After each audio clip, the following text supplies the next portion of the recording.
Welcome back, everyone, to GameZone Birdroom. GameZone. Hello.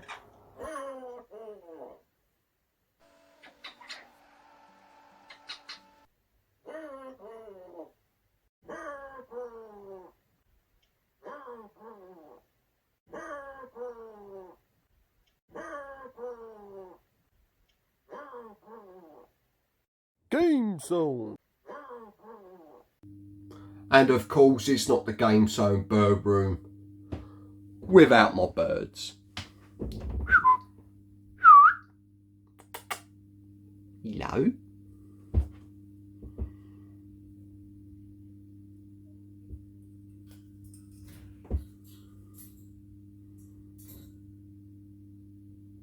So what have I got for you today, YouTube?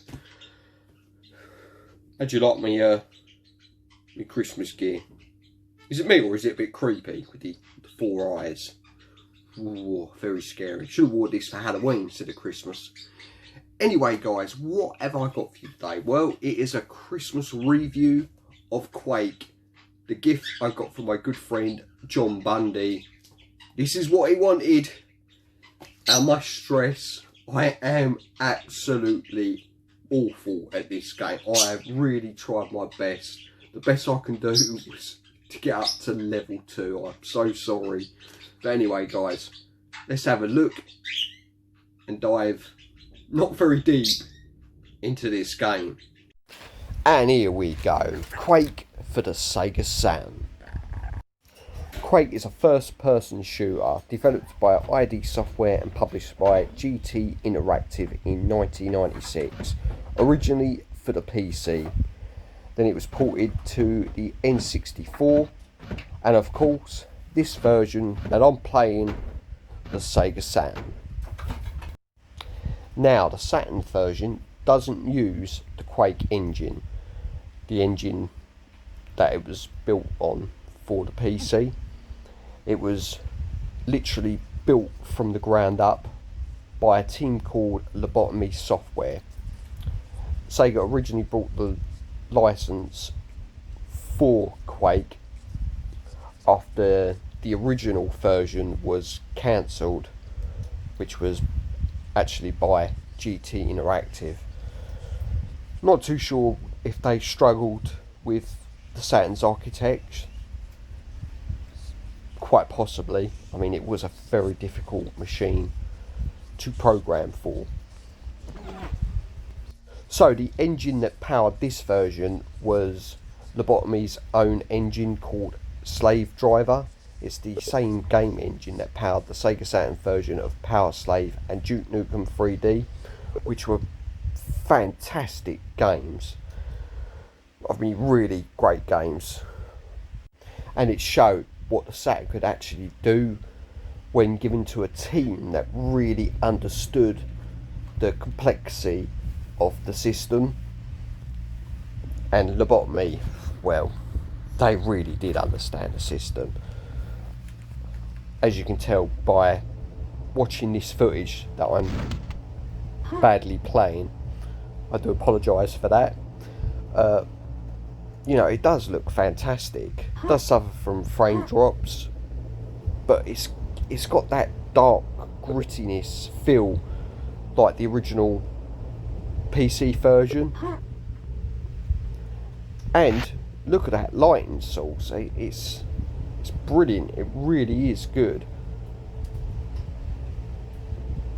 And another thing, the Saturn version, which I couldn't believe when I played this game, was actual 3D characters, sort of sprites, like in Duke Nukem and PowerSlave. I was very impressed.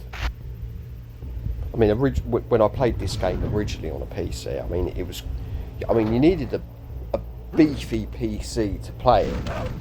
And my next door neighbour, Brian, I mean, he did have a beefy PC. He really liked his PC games, and it was silky smooth. It ran really silky smooth and looked fantastic. But I've got to admit, this version does look great. Now, how does this game control? Well, I'm using your bog standard Saturn controller, which is personally my favourite game controller, joypad, gamepad, whatever you want to call it. But for first person shooters, it's not great. I mean, it's not designed for this type of game. But I've found out doing research that it plays better with the 3D controller, so I'm going to have another bash at it. Won't be a review, but I'll probably show some more game footage. Hopefully I will get further than the second level, which I know is terrible. I should not do a review with just 2 levels, but should we call it more of a preview? My first initial thoughts. Yeah, we'll call it that. The original PC version came out in June of '96, while the Saturn version came out in October of '97, so just over a year later. Compromises were made with the Saturn version. Out of the 32 single player levels, 28 were intact, and the 4 secret levels were replaced by Saturn's own exclusive versions of it, so they were different, with different names as well. One thing my good friend John, who brought me this game, will be happy to know is all the music and sound effects that Trent Reznor and 9 Inch Nails did for this game are all intact in the Saturn port. I think probably the only drawback from this version is the fact that it's not multiplayer. You can't put a multi-tap into this and, you know, play a death match, which, you know, is probably the biggest part of this game.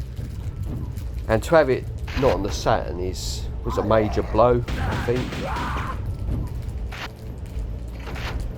Would have been very cool to have 4 players playing this game, shooting the crap out of each other. But it's a great single player game. A lot of levels to get lost in. I love the layout of the game. The water effects when you're underwater is really, really good. But then, as I said, Lobotomy really understood the Saturn and really got the best out of it. As Union Suki said once, he said there's probably only 100 developers that could work wonders with the Saturn, and Lobotomy was one of them developers. Right, I'm going to shut up for a bit so you can hear how it sounds.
Here's an interesting fact which I've just found out. Quake was the 16th highest computer game seller for the year in '97. Sales of Quake reached 550,000 units in the United States alone, and by December '99 it had sold 1.1 million units, which is very impressive. And the average score out of 100 was round about the 93 mark, so it scored very well initially. I mean, looking back now, it's pretty dated, but still an awesome game. Right, that's it. Back to my boat race. Now for my final thought on Quake. Sorry I had to take that out. I was sweating buckets. You know what? Enjoyed this. I was crap, but I actually enjoyed this. Graphics for the Saturn was spot on. I have to do like a comparison video between the PC, see if I can find a emulator for that and see the sort of difference. But for a Saturn game, highly recommend this. As I said, the graphics is really good. It's Lobotomy. They were a great third-party publisher, really understood the architecture of the Saturn and really knew how to get the best out of it. Impressed with the characters that were in 3D. Usually these type of games on the Saturn, the characters were like 2D sprites that would come at you, and the sprites would get larger and larger. So yeah, really impressed that they were actually proper 3D characters. But yeah, the control system, little bit dodgy. Would have played better with analog sticks like most first-person shooters. But you know what? I enjoyed it, and I'm glad it's part of my collection. So thank you, John. Again, so much appreciated that you take the time to spend money for my channel, so I can do some terrible reviews with some terrible gameplay. Hope you enjoyed the video, guys. You know what to do. Button bash that like, subscribe, hit that bell, and take it easy. GameZone. Forgot to say at the end of the video, everybody in the gaming community Have a wonderful Christmas. Try and enjoy it the best you can. Have a few drinks. Enjoy the good food. Unwrap them presents. If you get some great retro video games, give them a good play.